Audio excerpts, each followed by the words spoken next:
दिल जानी ओढ़नी से दिल सुहरावेले।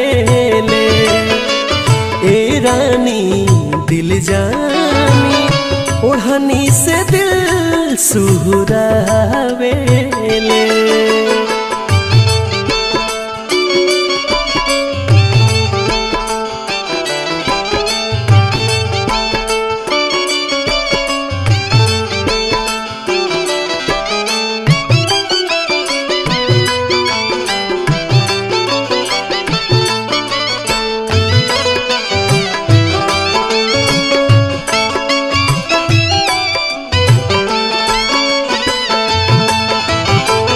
भले केहू बने बाकी उनका के पाई के, ऊपर से आइल बाड़ी एक पिस बनाई के।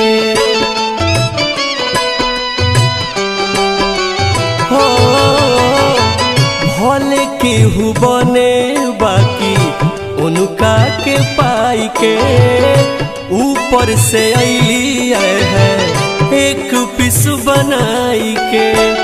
हौसली तभी चुरी गिरे आराई के, दिलवा के धड़कन बढ़ावेले।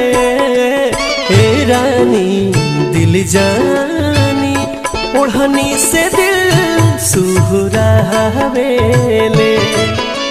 हे रानी दिल जानी ओढ़नी से दिल सुहरावेले।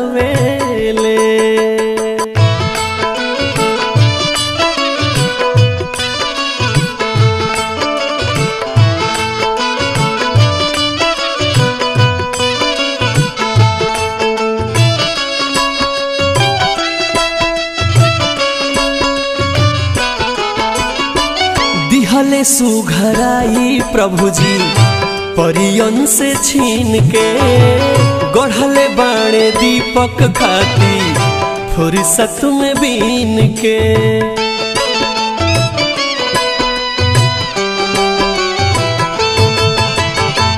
दिहले सुघराई प्रभु जी परियन से छीन के, गढ़ले बाणे दीपक खाती फुर्सत में बीन के। धर्मवीर केला से करे लिखेला, गाछ नील रोजे जगावेले। ए रानी दिल जानी ओढ़नी से दिल सुहरावेले।